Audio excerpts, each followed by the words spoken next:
Hey, everybody. Welcome to Comics Discourse 114. I'm one of your hosts, Brian Newberry. I'm Brian Clark. And I'm Hassan. We are on the road to 200. Woohoo! Tonight is a Crazy. very special episode. It is our mid year favorites. So, y'all are going to get the best of, at least our opinion, of what's come out so far this year. And, guys, it does not seem like it is mid year already, at least to me. Feels like it, temperature wise. Oh, shit. Yeah. It's like 105 here today. Um, All right. Well, y'all, this is one of my favorite shows of the year. It's always fun to look back at what I've read so far and be like, oh, yeah, that was really good. And oh, I forgot about that one. That was really good. And then a couple of yeah, I'm not ever going to talk about that one. Um, this year I did a little different. I usually had just jot down a few and then I go down my list of everything I've read. And this year I just kind of did it all off the top of my head, and I did one little check, and the check didn't really change anything. Um, so with that, let's just get this shit started. We usually do five each, and then Hassan will have 20 honorable mentions. I have 10 only this time. 10, just 10. Yeah. Um, I would not You all will hear stuff we've talked about like on top of the stack, but I have a feeling there'll be a few just random surprises on here, and then there'll be some fights over some stuff. But all right, Brian, why don't you start us out? All right. I'm gonna pick something that I know for a fact is not on your list. Uh, and this is a Marvel book in the year 2026 of our Oh Lord. God, hold on. Let me try to guess. Is this a main Marvel book or one of their licensed It's a side main Marvel books? book. Punisher. It is not Punisher. Punisher's an honorable mention. It is. I'm enjoying it. Man, I don't. Uh, Austin, you gotta guess because I can't remember what. well, if you say Punisher's the only one I main, remember Brian would you talking are you about. including the ultimates in that? No, Okay. So if I had to take a guess, I would say um, X-Men. Inferno Hulk. it is not. Okay. It is written by Stephanie Phillips with art by Lee Garbett. It is Daredevil. Oh Uh, wow. and this book kind of nails what I want out of Daredevil. Like, there's a lot of Daredevil in it, and there's a perfect balance of Matt Murdock and Foggy.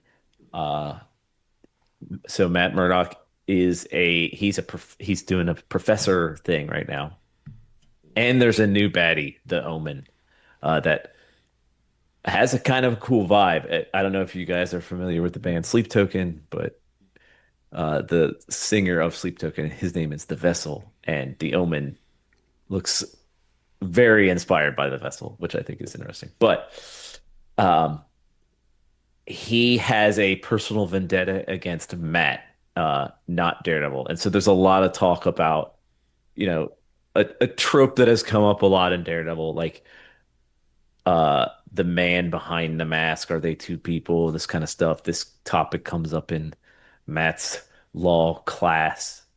But the art is fantastic. You get New York streets, you get Daredevil doing his stuff.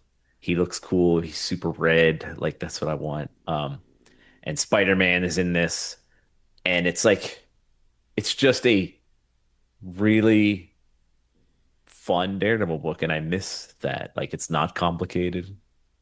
But the story is solid. There's I only been three issues so far.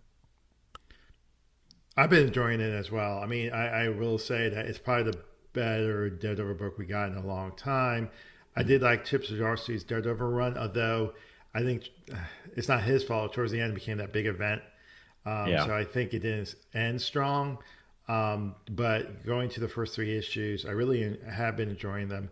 I think the art's amazing, by the way. Yeah. Lee's art is just incredible, perfect fit for Daredevil. Yeah, I'm really enjoying it as well. So Brian, if you had come to Heroes this year, You could have gone to a Stephanie Williams Daredevil panel. Stephanie You what? Phillips. Phillips, sorry, I got them mixed up. Yeah, that's fair. You would have That's gone to the cool. panel though. She Yeah, had a I've long been to line one too. panel. She had a long Yeah, line for signing. because we drug you to a panel once. That bad idea. Yeah.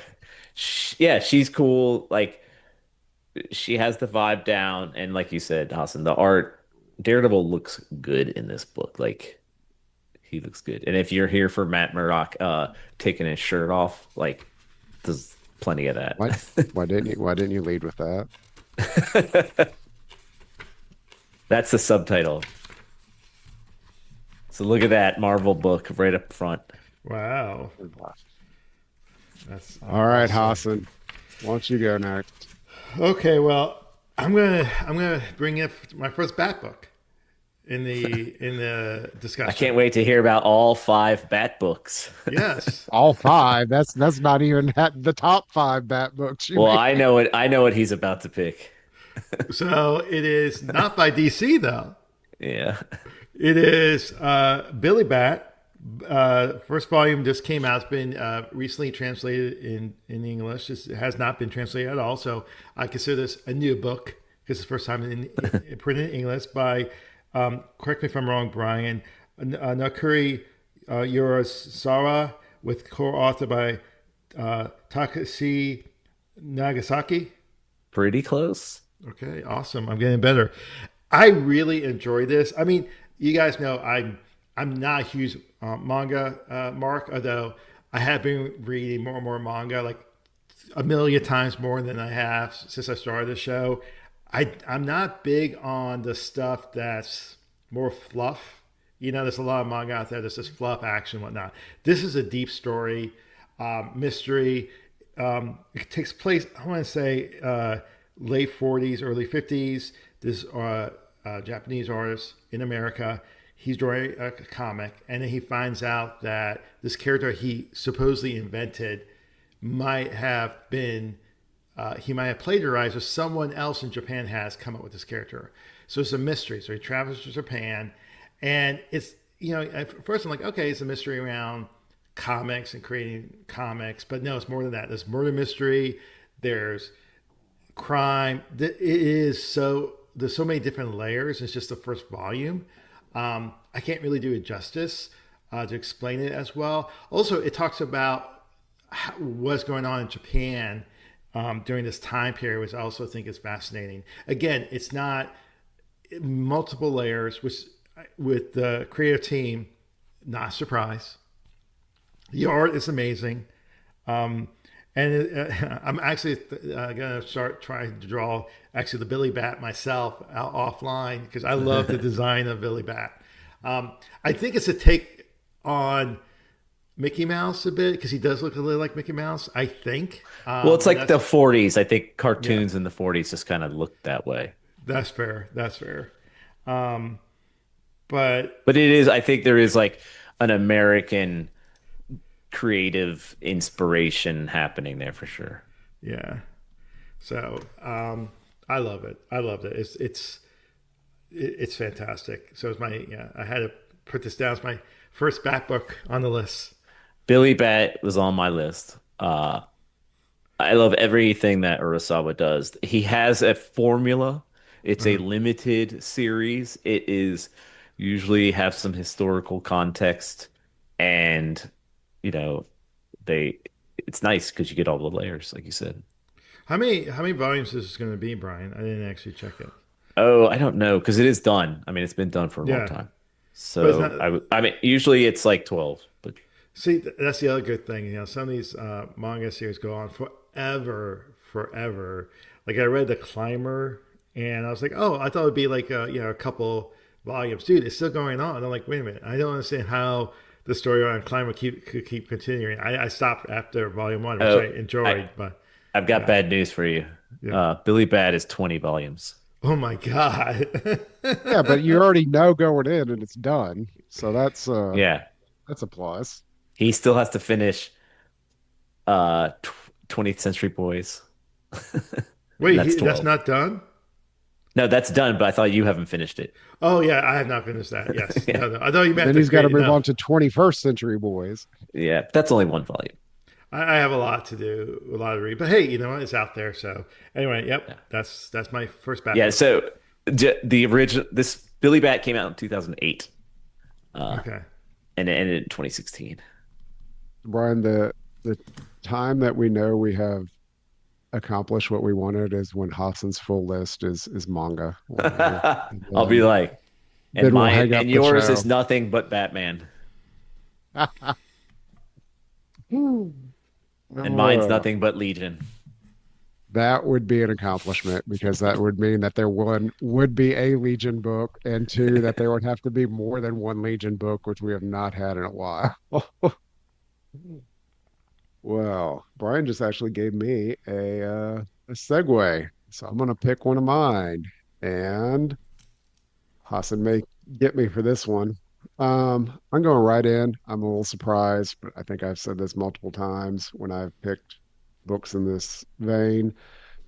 I read the latest issue this morning, and that did not color my decision. It was already on my list, but it reinforced it by Joshua Williams and Dan Mora.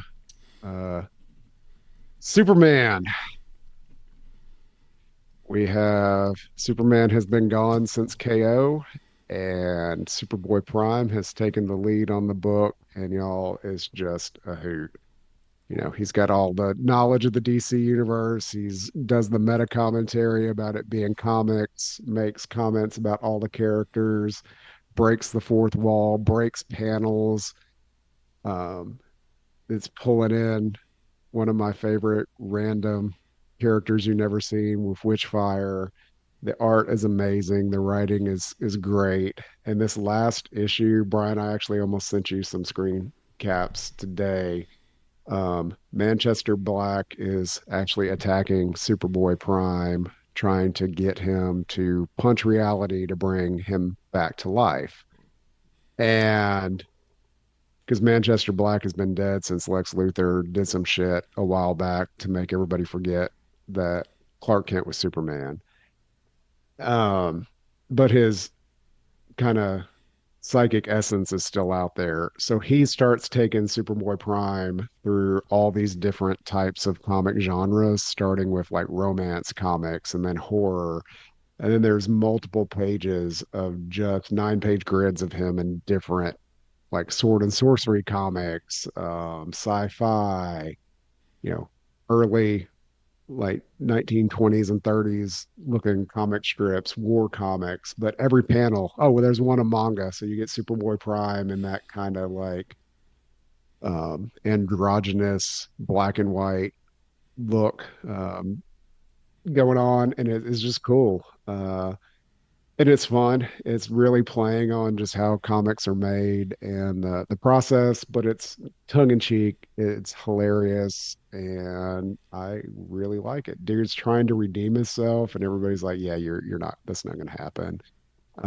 But he has given it his best to be Superman while Superman's gone. And again, he's done some really bad shit, and he's owning it at least. But the book is good. It's a trip. It's part of the reign of Superboys. I think out of all of them, the reign of Superboys books, this is my favorite one of the set. So that was on my list. I really have been enjoying Superman since the first issue of Josh Williamson's launch. He did the first issue with Jamel Campbell, I believe, and I think it's been off and on. My favorites are honorable mentions throughout the whole since we started the show and since the series started. I agree with everything you said. I actually think this latest Superman issue is probably one of the best single issues of the year because it's so creative and how it took different genre and storytelling. It's not just this different aspect of storytelling genre mixing in this one issue. It's incredible. I don't think I would love Superboy Prime as much as I do because of Joshua Williamson. So I agree with everything you've said. Um, I sent Brian Clark, not Brian Newberry a panel from this issue where he's like, what was the exact words? Superboy is like, I don't even remember some of these names because they appeared in some annuals. Like Yeah. basically, yeah, I'm paraphrasing, but yeah, Superboy, and I just laugh because that's how I feel too. So it's sort of bringing the reader in there. There's a 9 panel grid, and he's like, "Oh, I gotta get out of here before Tom King gets mad," that sort of thing.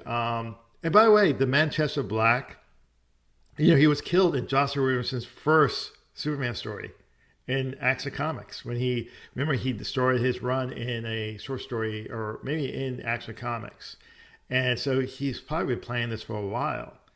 So that's pretty cool too to see how he links everything together.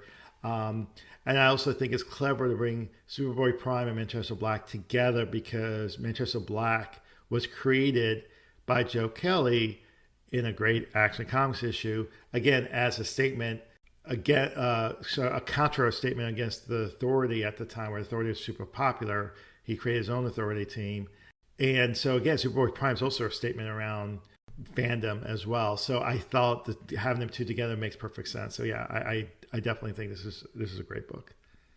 Well, and I almost, when I was reading this, I was like, this is probably one of the best issues of the year, too.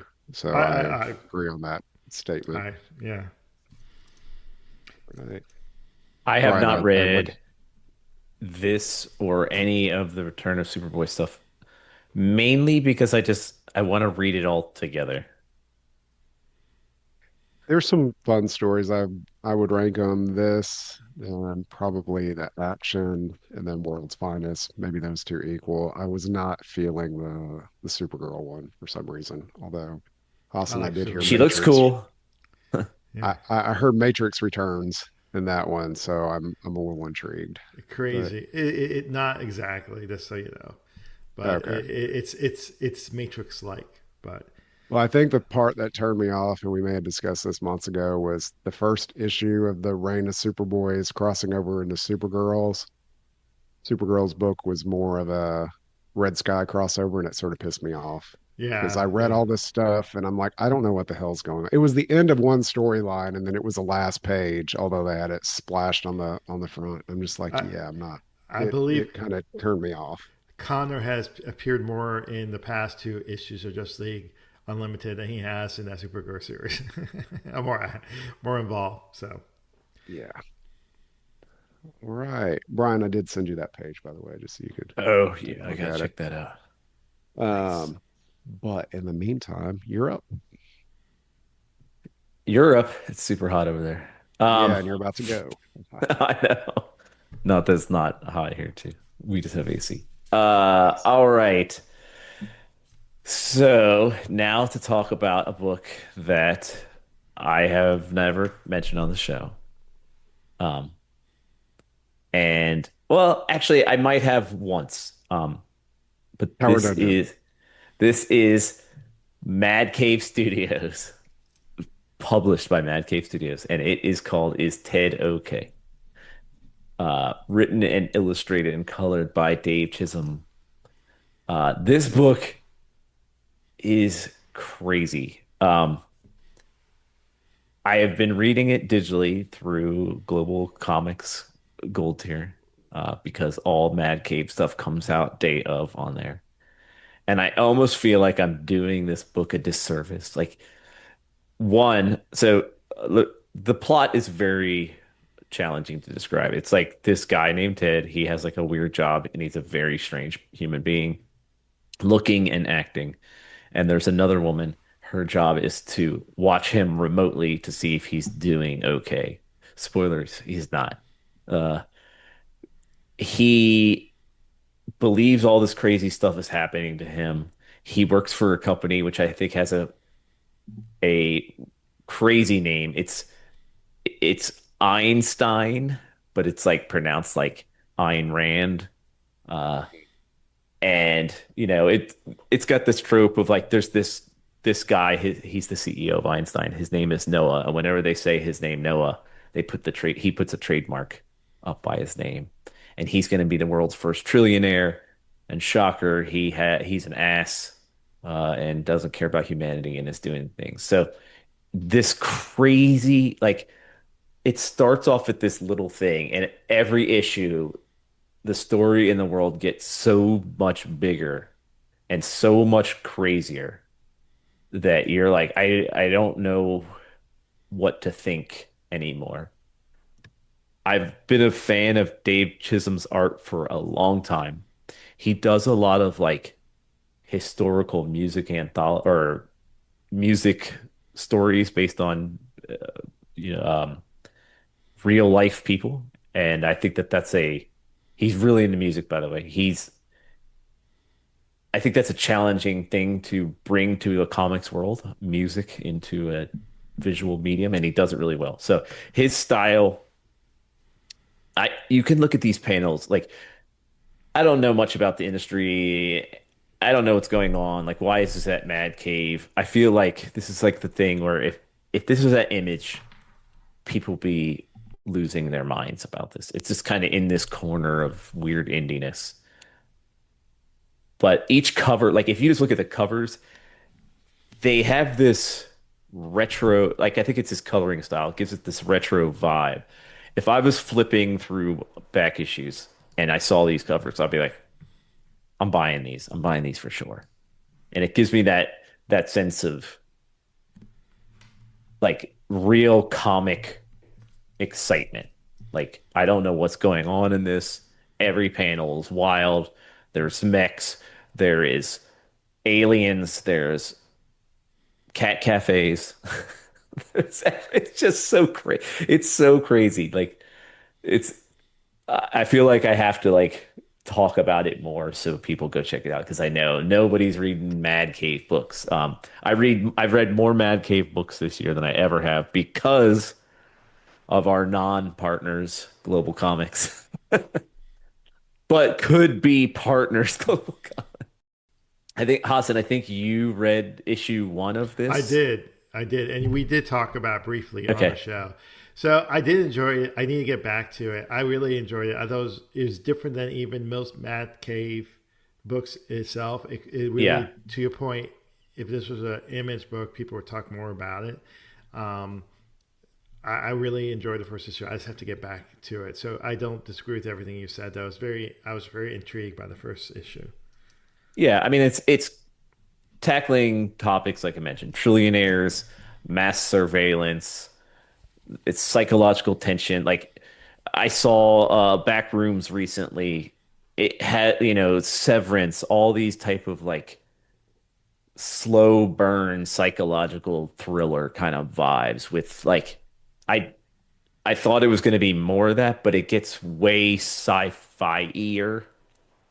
And I was like, I can't put this book down. Like, what is? I've got to know more. So that's that's my pick. Look at me, Marvel and Mad Cave. Wow. Going rogue. I did So look up the images for the covers. They do look cool. Yeah. Oh man, I'm buying this trade in physical form for sure. Like I've got like I can't stop looking at this book. It's wild. All right, Hassan, you're up next. Okay, I'm gonna go with another Bat book.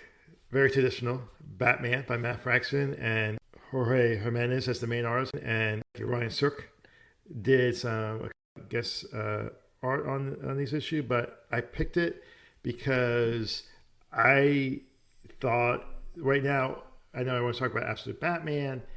I actually, but people are also talking about this Batman. I actually think this is the best solo Batman book we have gotten in years. Every issue is interesting. I like how Matt Fraction is telling a story, multi-part storyline, but with self-contained issues or stories at least. Maybe not self-contained is probably not the right word, but self-contained stories.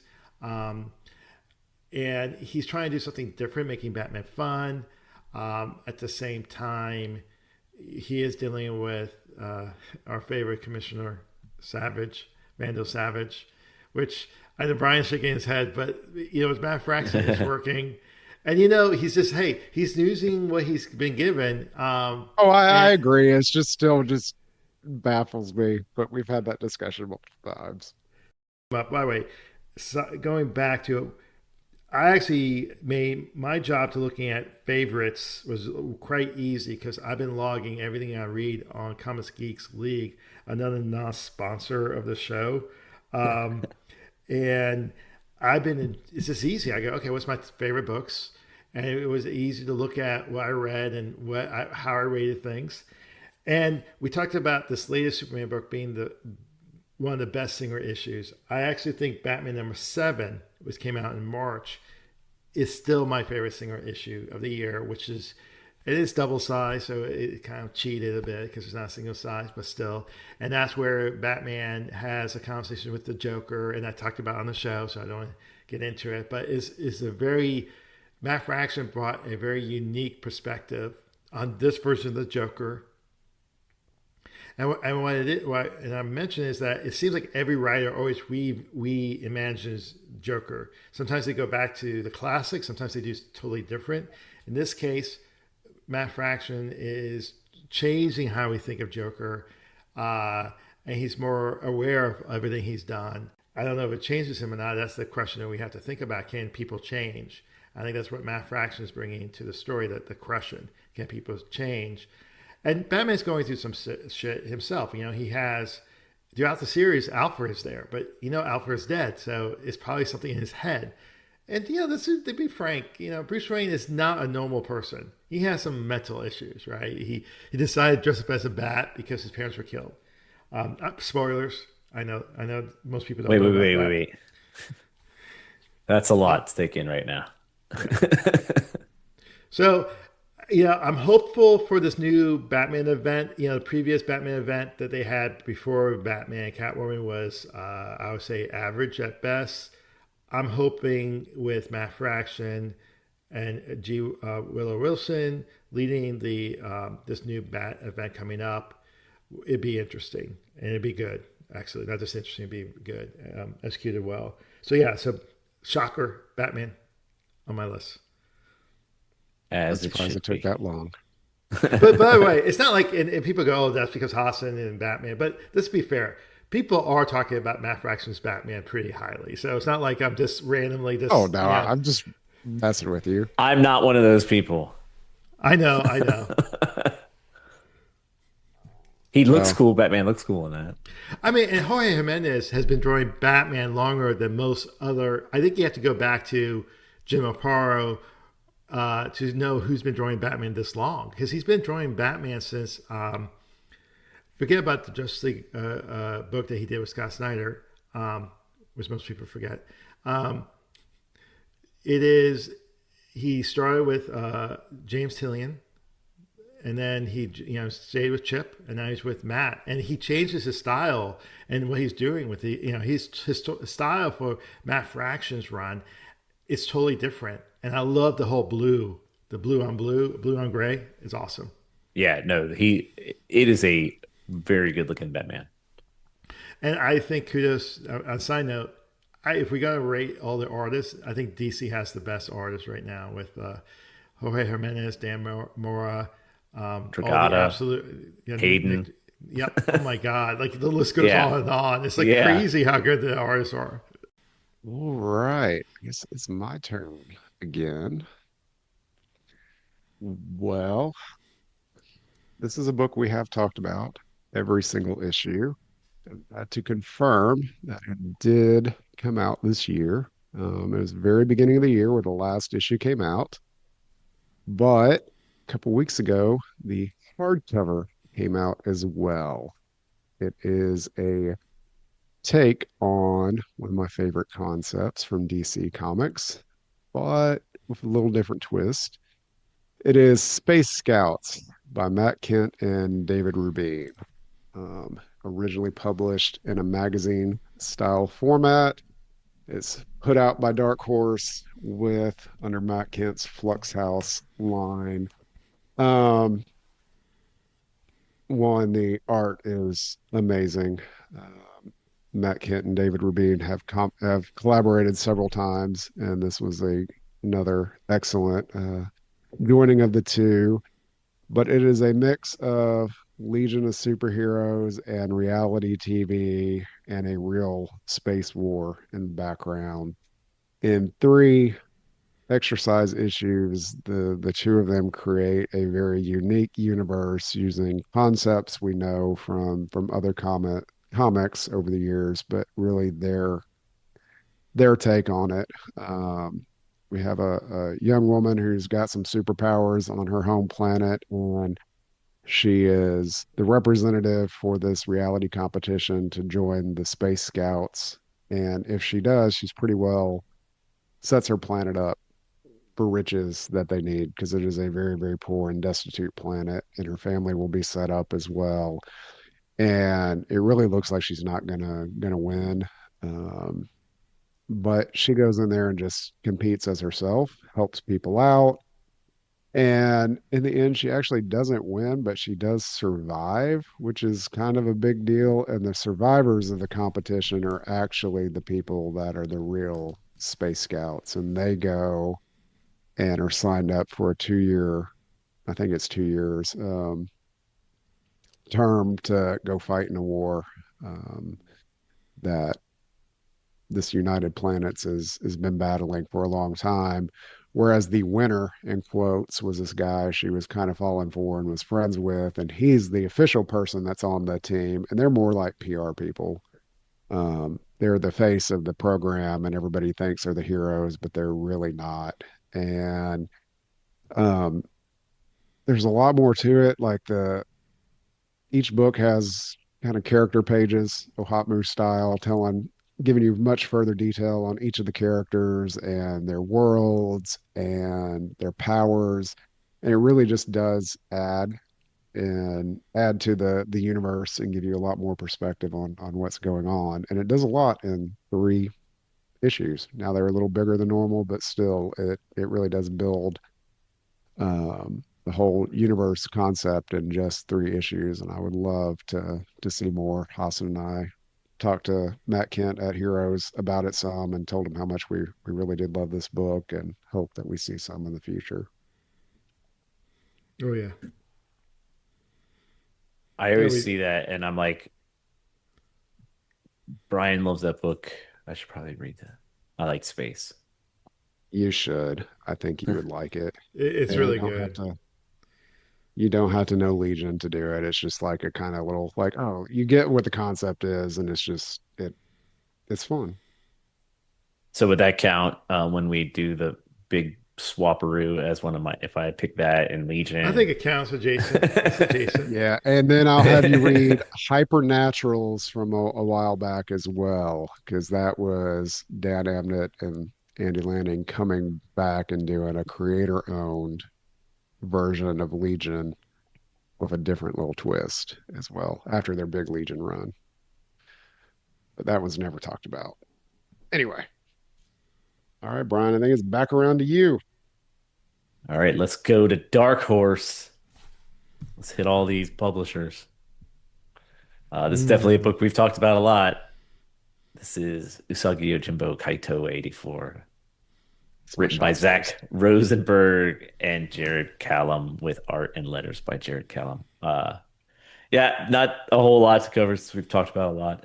It is a descendant of Usagi Yojimbo in Kyoto in Tokyo in the 80s. And he's sort of doing like a Robin Hoodie heist with familiar characters to the Usagi Yojimbo world, but 80s versions of them, including his new addition to his crew, Yukichi.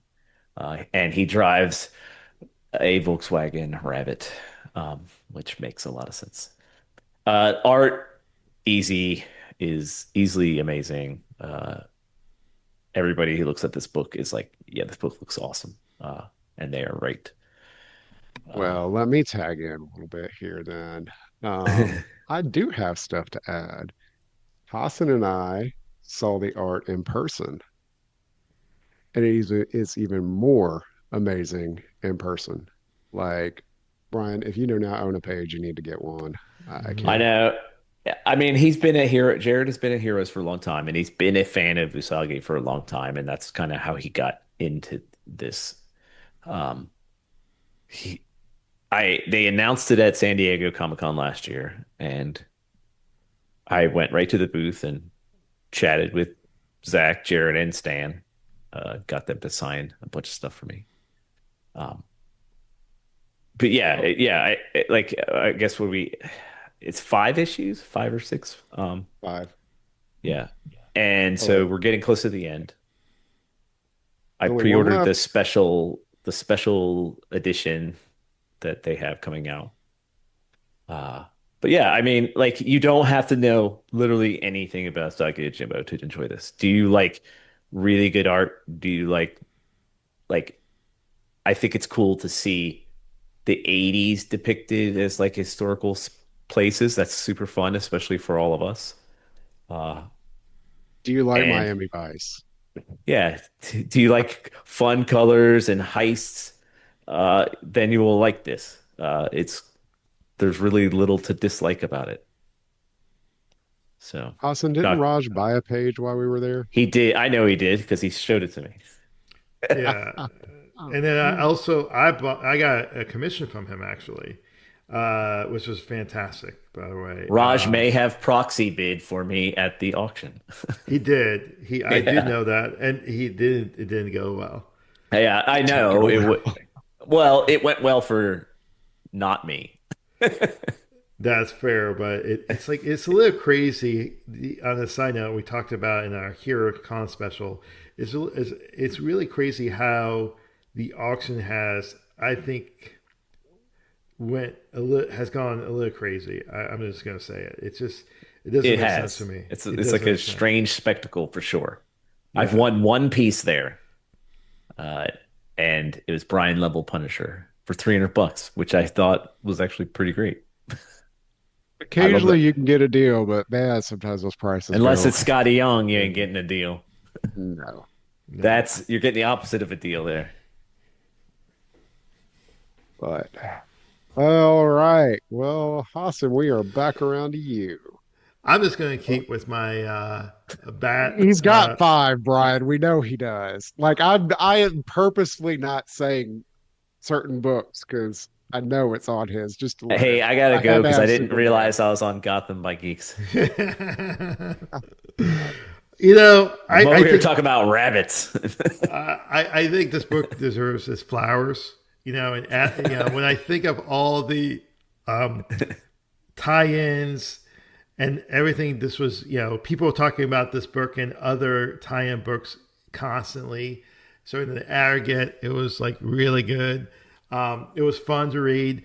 It's probably the my favorite event in a long, long time because it was just fun, and I think everyone knows what I'm talking about. It's DCKO, written by Scott Snyder and Josh Riverson, with art primarily by Javier Fernandez is the main artist, but there's other artists that also join him as well on these issues. And I think of it as not just the main book, but also the events. And some events or tie-ins were like, they were okay, but we had a lot of fun talking about the verses. We sort of briefly talk about DCKO a little bit with Justice League of America episode 200, issue 200. I'm getting our episodes and Justice League of America mix up. Don't worry, in episode 200, no one, a past member, a past co-host, is not going to come and attack one of us. So I know that's a bad reference. You think it might happen? You don't know. Anyway, it just I liked it because in the past sometimes these events treat themselves more serious than they really should be, and at the end nothing like it so also builds up to a lot of it's to the next event, which I know some of this was towards the end. Some of it, I mean, that's comics for you. Comics is never ending. They have to set up the next storyline, but and I think of totality, all the issues and reading it was a lot of fun, including the events. And I really loved that Batman miniseries where he went off and on his own and dealt with all his partners and different alternative versions of his partners. So that was really great. I Night think fight. Night Fight. Um, all the different one shots were mostly fun. There were some, I would say, misses for sure, but overall, I thought this was a really fun event. So yeah, DCKO. I love some KO. That book was fun. I had a feeling it would be on there, specifically Night Fight. Yeah. All right. Well, I'm gonna try a well-beaten path here because I'm still enjoying this book, although I do need to read issue 10, Finally, which, talking about some X-Men. yeah, yeah, sure. Um, they have to make it to 10 issues first, Brian. They'll do it. Um, well, I think I talked about this last year on our wrap up and mid-year and now. Um, it's just a fun damn book, and I enjoy every issue, and I can't take that for granted nowadays. Um, by Robert Kirkman and Ryan Ottley, Invincible Universe, Battle Beast. Not really sure what more to say. It's over the top violence. It's fun. Battle Beast is a dick. He's, I don't want to say an anti-hero because he's not. He just wants to die and keeps fighting these things. It's just like, you're not good enough to kill me. What the hell am I wasting my time on you? Um, but it's funny. His supporting cast hates him for the most part. The ship that is taking him around's whole purpose is just to try to find something to kill him because Battle Beast killed everybody on its crew and it hates him. Uh, he spent 9 issues fighting these siblings that have taken over a world and are some of the most powerful creatures in the universe, and he keeps handing them their ass. Like either issue 8 or 9 where he cuts off one of their faces and you just see the brains just fall out. It's hilarious. It was so well That's done, so over hilarious. the top, but I love that panel, that whole page. It was great. Brad, you're reading this in trade, aren't you? I've read like up to six, I think. I've read a Okay. lot of it, but yeah. Yeah, and now Conquest has popped up. I have not, he's in this featured in issue 10, which I have not read yet, but he popped up at the end of issue 9, and it's just, I'm interested to see where it goes. I it just love the book. It's crazy, it's over the top, it's just fun. Um, yeah, and I do like this type of comic as well. I said earlier there's something I read this year that was one of my favorite things, and that was Invincible. I read like all of it again. It is awesome. Like and battle and getting more of it through Battle Beast is super fun. It's fun. It's definitely fun. I mean, it's a the art's incredible, Yeah. over the top. All right, Okay, Brian, we Brian. are back around to you for number 4. All right, let's go Image for a semi-controversial pick. Hyde Street. This not Hyde Street.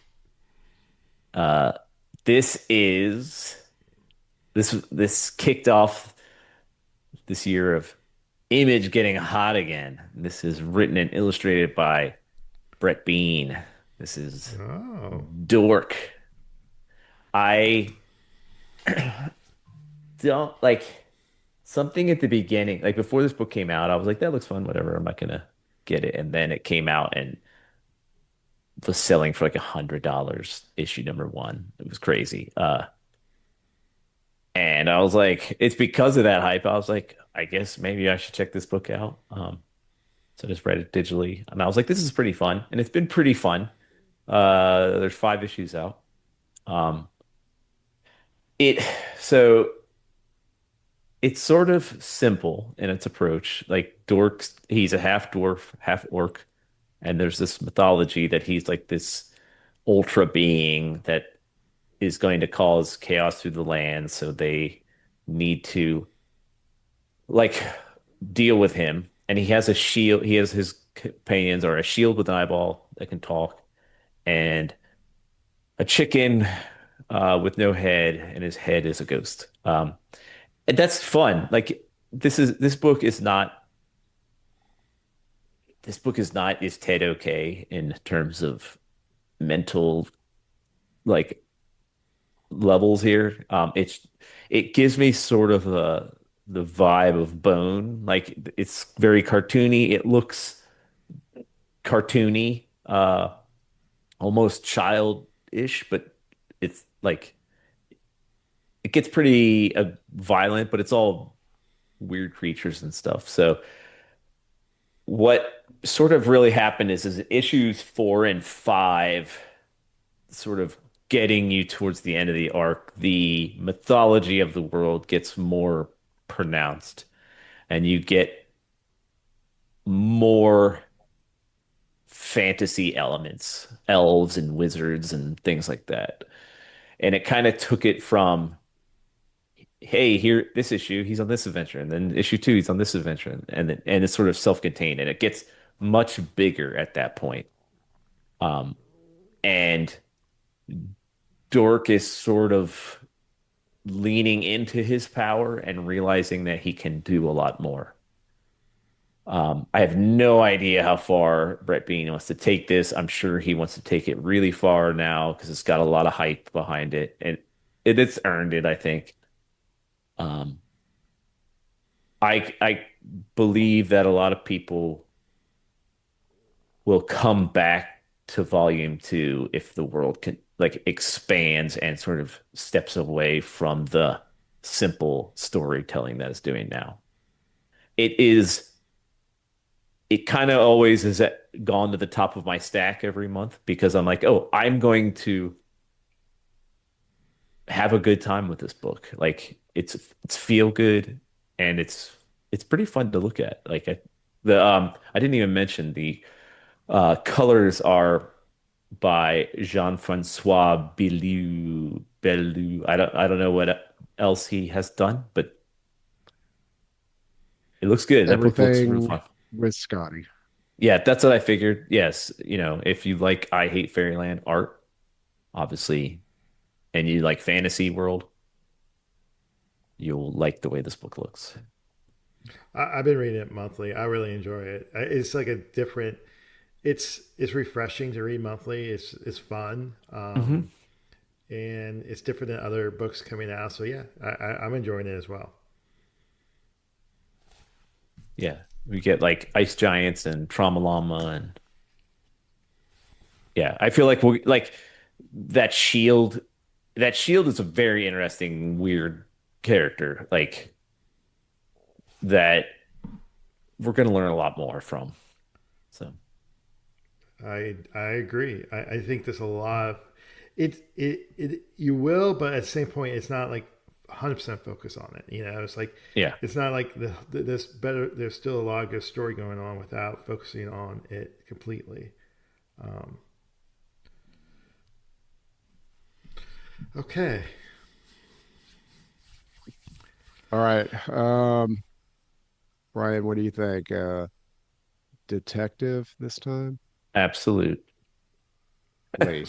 so I'm gonna keep with flying creatures, but instead of a mamble, I'm actually mamble, a bat. I'm gonna go with a bird, a vulture, in fact.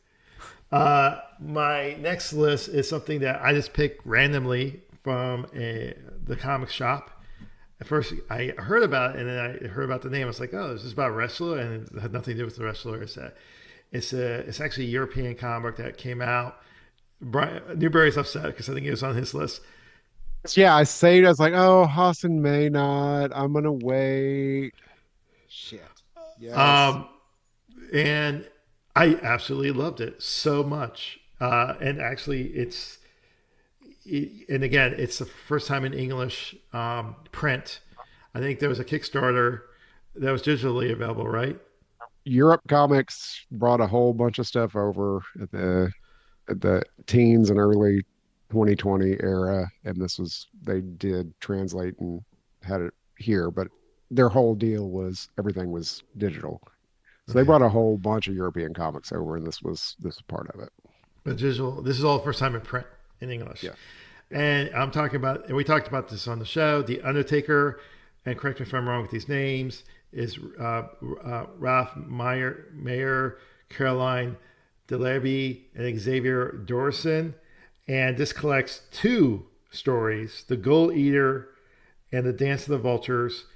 Phenomenal book. We talked about it on the show already. I don't want to get too much into it. I want people to buy this. Another volume definitely is going to come out. I believe it's coming out soon, second half of the year.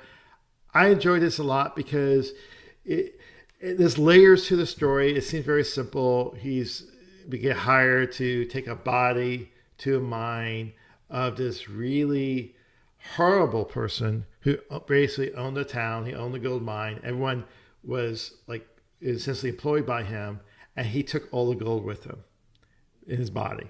He ate all the gold. You don't know this, and the Undertaker's taking his body. Plus, he blackmailed his assistant to go with the Undertaker. There's more layers to this, and there's adventure. There's great character moments. The art is incredible, and the print version is oversized hardcover, incredible art. Definitely, this sets up the story, the characters going forward too. So more stories obviously are coming. And the Undertaker is also there's more to him, just like Wolverine. There's always more to a person. There's a backstory to this person as well, which is how they got to where they got. And why I mention the vulture is that he has a pet, a friend. His friend's a vulture. So I really enjoy this book a lot. Me too. And I have read further than you have, and I'm not going to spoil it for you. Although I do think you will really enjoy the next storyline because it involves serial killers. So, Awesome. which Hassan does enjoy a good serial killer story, as we all know, because of Beneath the Trees. Um, all right. So Hassan, you have given me a conundrum now because there is one I have on here that I will not take from you. Take One was it. shaky. No, I'm not gonna. I'm not gonna. I'm not gonna do it. Not gonna There's do still it. Not one gonna none do of it. y'all Not money. gonna do it. There is one on here that is purely me, and I was gonna wait for last, but I'm gonna go ahead and bump it up. Y'all probably know what the hell it is. All right. Um, been waiting for this storyline for about a year and a half now. It is, and something I seem to be the only one that talks about, no matter how much I hype this shit. It is a crossover storyline that is happening in the pages of 2000 AD and Judge Dredd magazine right now. It is the Black Tower slash the Crucible. We have seen since last year, beginning of last year, all these weird psychic and horror stories happening in Dread off and on, and they have been leading up to this event. This other dimension is invading Mega City One, and it's called the Shift, and it's turning the inhabitants into like creatures straight out of a horror movie. It's killed most. The Black Tower has appeared in Mega City, replacing the main Justice Tower. And when it did, it killed almost every psychic in Mega City One, um, except for some low level ones. And Brian, I will tell you, Justice Anderson is safe as can be. She was protected when it happened. Um, Whew. I think she should have a bigger role in this than she has so far. Uh, but Dredd has been taken off the panel. Like he is not in Mega City One, and nobody remembers him. And instead, he's been replaced with Judge Rico, who is sort of his brother in twisted, convoluted X-Men type ways. Um, but everything Dredd has accomplished, everybody thinks Rico has, and Rico just thinks this is his life. And he's trying to break into the Black Tower, and that's all happening in the Judge Dredd magazine, which has amazing, amazing art by Nick Percival. Oh, and Ken Nemad's doing the story on both. Um, same team that did The Shift. I really, really love the art style. And then in 2000 AD, we have the story called, I said the Gauntlet, but it's the Oubliette. Sorry.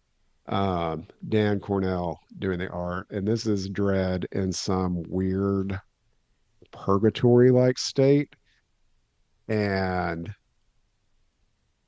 characters that have disappeared over the years from Mega City 1 that people don't remember are here, and people from, it looks like, other dimensions or realities as well. And it's this giant pit that goes up hundreds and hundreds of stories, and people are trying to fight their way to the top to get out, and nobody has.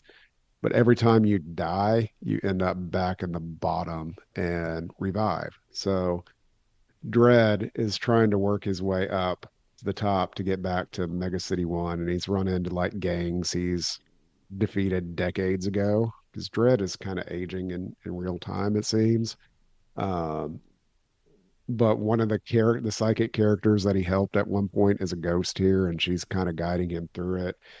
He's lost all his equipment. He's kind of pieced together in fantasy armor.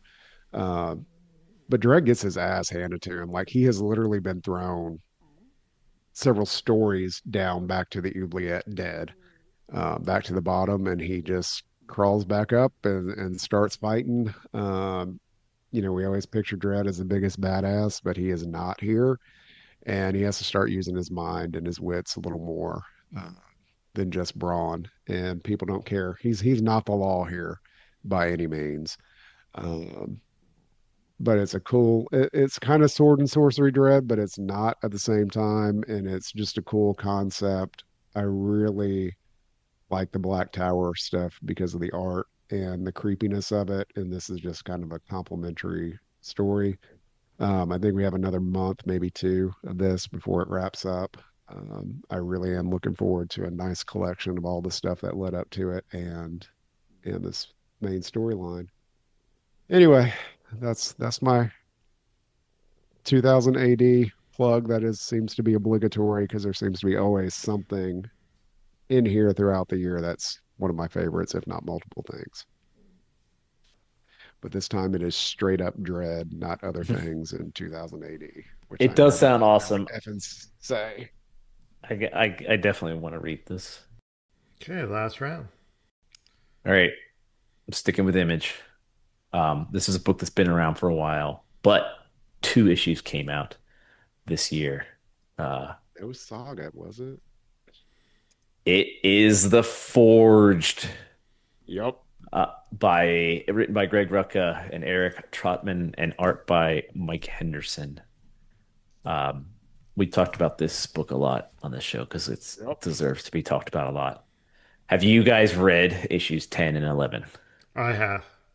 Yeah. I have not read the latest issue. It is in my stack, but I've read the one before. So these issues sort of we get so the crew around Victory, the Scimitar, and them we get to learn they I'm trying to say these things without like spoiling it for people, but interesting thing happens to like sort of our main characters here. And they sort of rebel against the imperial orders that are given to them. So we get to watch wild development for characters that you've read through the first nine issues of, that you were sort of we were alluding to at the end of the last arc, and we're learning a lot more about the Eternal Empress, her plans against the phobes, um, of and how they use T space. Uh, issue 11, which the title alone is Going in Naked. Um, really like it, it's like an extreme title for what encapsulates this book. Like this book is very hard sci-fi, crazy stuff, but it's got a lot of sexy to it. So there is some stuff for everybody in this book. And it's we're sort of getting to the culmination of Victory and her crew And throughout the whole story, we've been seeing the Empress as she's kind of aloof, and you're like, how is she the Empress? And all of that kind of starts, you see that it's a facade. Um, so, I mean, I don't know much more. Also, oversized, like very fun to read in physical copy. I am a huge fan of Mike Henderson's art. I'm a huge fan of Greg Rucka's storytelling. I'm a huge fan of sci-fi. Like this book always is good. I agree with that completely. Yeah. Yep. Yep. It's been on our list almost I think every time it's had issues Yeah. coming out. I'm going to double click on the art. I think the storytelling art is also what makes it special. And it's not just, obviously the writing is fantastic, but the art is just so good. Yeah. Um, All I was gonna say, Nolan Woodward does colors. The colors are really, really cool in this book. It's like I would say it's, from my opinion, non-traditional sci-fi coloring, but works perfectly for this book. I and it doesn't lie on the cover. Like if you look at the latest cover, it told you Yeah. exactly what you're going to see in the issue. And I can't remember And if you do. it's going to be 15 or 16 issues. Y'all remember? I don't remember. I thought there was like they were done with the halfway point and they're coming back now. Yeah. Um, so yeah, I'm not familiar. I can't do Yeah. that. Maybe yeah, 15 is probably sound right. Yeah, because they do three Three issue issue, arcs. which is really Yeah. 6 issues because it's double size. Yeah. Yes. So we'll get 12. 12 will come out soon. And then see what's next. Probably be a little break. Hopefully not too long. Um, Alrighty. Hassan, You is there know, I I want to give this book its flowers. No one really talks about this book. I don't know why. It's never on any website or any social media. I'm talking about Absolute Batman. I'm gonna check Written, that out one day. yeah, It's you hard. should. Yeah. Yeah, no one really talks about it. And by the way, they do very few variant covers. Did you know that? Yeah. It's written by Scott Snyder, drawn by Nick Draga, but there's some guest art with this year on the book. But the reason why I picked this, and in the past, I think we always have an Absolute book in our top, and when Absolute started, I actually thought Absolute Wonder Woman, in my humble opinion, was better than Absolute Batman. They're all entertaining, and I would say the Absolute line as a whole is the strongest line in comics today, in the aggregate.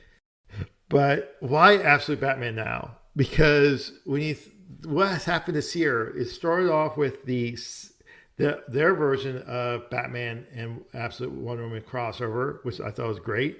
Then they introduced us to Poison Ivy, Absolute Poison Ivy, drawn by Eric Canetti, who I end up getting a page from that story, which is pretty cool. And then the shit hit the fan. Introduction of Absolute Scarecrow, the Absolute Robins. You get Deathstroke in the book, Terminator. Um, there's this one issue, Absolute Batman 19, with so much packed in that one issue. I'm like, oh my God, so much is going on, in this one issue. It's just, and most writers and artists would just say, okay, it's going to be a multi-part storyline. This is one issue. What goes on in that one issue? So, and it sets up a lot what's going on. Now you're getting to see the version of Two-Face, Penguin. This is, I think the Absolute Batman, my opinions of it has changed, where I do think, all in all, is probably the stronger Absolute book because of all, like every issue is something big's happening. Again, I love Absolute Wonder Woman, Absolute Martian Manhunter, Superman, and I do think Absolute Superman, and I will wait for honorable mentions, has been really great. I think Absolute Wonder was a little more of a slow burn now, which is why I elevated Absolute Batman above Absolute Wonder Woman. Yeah, ditto. That's all I got to say. That was my Yeah. number. That was on mine too. So, and for the same reasons.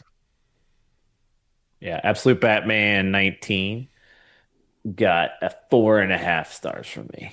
That Wow. issue was crazy. I texted Hassan immediately. I was like, "Go read this. This is insane. Like, what? Why is this so much happening in this? It's unfair the way that ended." I was like, "Come on."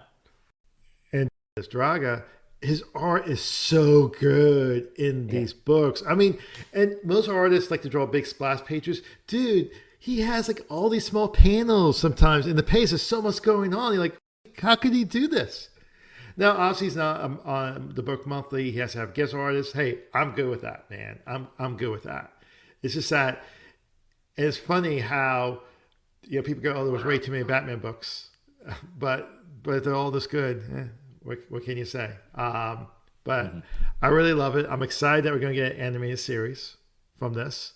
It makes perfect sense to get an Oh my animated God, it's series. gonna be insane. It's going to be insane. It takes a long time, by the way. People should not hold their breath. It takes a long time for an anime series to come out. So, Yeah. but yeah, I in general the Absolute books are kicking it. Obviously, everyone talks about it, but Absolute Batman is the top of all the Absolute books in my humble opinion. Yeah, all I had was absolutes left. Just cross the line, but Batman was it. So yeah, I got nothing more to say. That You was do. You have your last book. no, that was my last book, Yeah. Hassan. Okay. That was You literally took absolutely my his last last book. two. Like I Wow. don't want to short shift anything, but if I Yeah. elevate any more, it's not like you've literally taken like two of mine. So Absolute Batman would definitely be on my list, but I was like, it will get covered.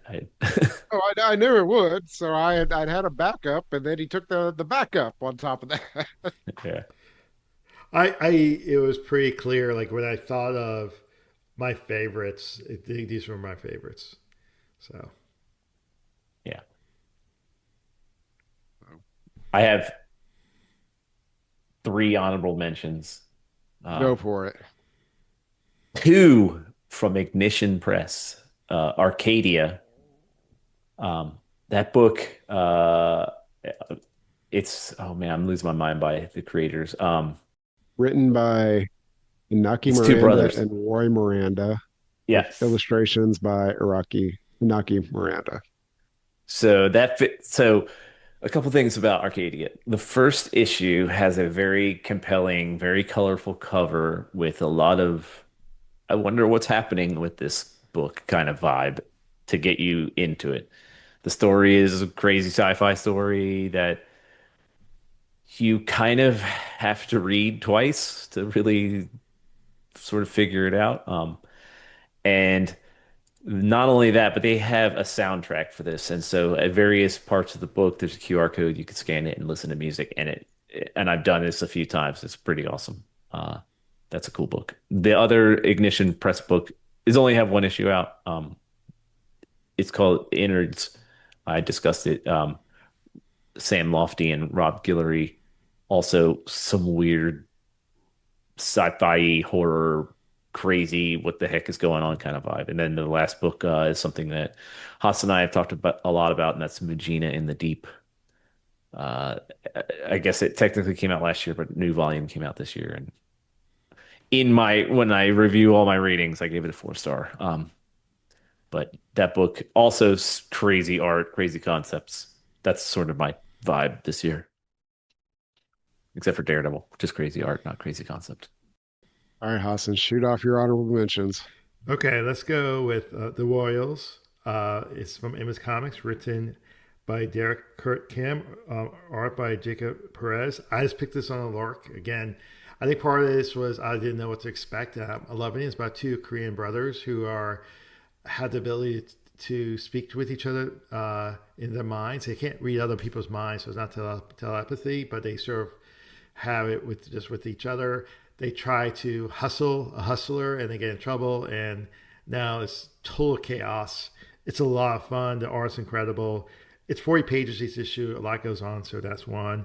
Let's go with a easy one. It's Exquisite Corpse. I really enjoyed the series. I thought it ended really well. It's by James Tinian the fourth, Michael Walsh are the showrunners. I say that because they had other writers and artists during the series, but they started and ended the series. And now we're going to get a series, a miniseries about these assassins. Although I'm not sure how we're going to get it because some of these are now dead. So it'll be interesting to see that. I've been enjoying The Flash quite a bit by Ryan North and Gavin Gaudry. I really been digging it. I love the latest issue. There's kind of like the Flash now has the ability to, because he's expanding his powers a bit. He could see into the future with visions, and they're playing around with this new power set that he discovered. And there's a double page splash page in the recent issue that's, I want to say maybe 20 panels or something, like really small panels. It's kind of like choose your own adventure type thing, like different things happening where Flash goes into, sees something in the future. It doesn't happen the right same way. So it goes back in time. Great, great. It's a lot of fun. I think they're bringing back the Flash to the high level it hasn't been for a long time. Speaking of DC Next Level, I've been really enjoying Lobo by Sky Young and Jorge Corona. I gotta give also a shout out to Mad About DC, the one shot special that Chip Zdarsky edited. So much fun. Actually, I was toying around and being in my top five, but I decided not to. It just barely missed the list. But I wish DC would do more like this, or even Marvel. Generally, when they do these one shots, it's not that good. This was a lot of fun. It's mostly hits and misses. And I guess I have to bring up another DC Next Level, and that's the Furry Firestorm, written by Jeff Lemire, drawn by Rafael de la Torre. I'm a big Firestorm fan, but I have to admit that most Firestorm relaunches since the original have kind of like been average at best. There's some minor hits, but it's been okay. And then this one is really taking the story of Firestorm and making it its own story, and not just relying on what has happened in the past. So I'm really enjoying it. But yeah, those are my honor mentions. All right. Y'all will think, well, how does Brian have honorable mentions if he didn't even have a full five for himself? Well, there's a reason, because those were my top tier books, and these were the ones just below it. They didn't move up enough, so I do want to call them out, although Hassan did steal some of these as well. Oh my God. Um, Exquisite Corpses, cosign. Um, I am shocked and appalled that Beneath the Trees, Rites of Spring was not mentioned, because that did finish in the last 6 months. Really, really surprised by that one, especially not on Hassan's honorable mention list. Um, Hyde Street, there just wasn't enough of it this year to creep up there for me, but still enjoying it.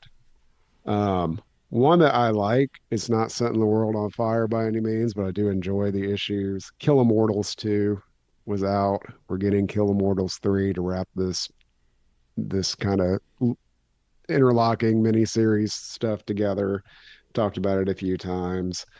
And then one I actually read this morning is an anthology. You guys have got me reading Ignition Press, and it's Weird Tales of Romance, Love Ignited. It was 6 short stories of, I think, put out probably, yeah, it was put out in February, Valentine's. Um, so it's all love stories, but they're all with a weird twist. Like one is this harpy and this siren fighting over an island, but they kind of fall in love. And one of my favorites, it's called Home Sweet Home. I love the art style. It's very 50s housewives who's, her husband goes is a travel is travels a lot for work, and he's gone for weeks at a time, and she and the neighbor lady fall in love. It's written, illustrated, and lettered by Sugar May. The art style is just, it's cool. It's very distinctive. You just need to look it up to, I can't really describe it. But almost all these stories in this anthology were really good, fun, had weird little almost Twilight Zone twists to several of them. Really enjoyed it. It was just fun. I used to not like anthologies that much, but they have been growing on me over the years. And this one was pretty well. Almost all of the stories were really good. I enjoyed all six of them to various degrees. So that's my honorable mentions.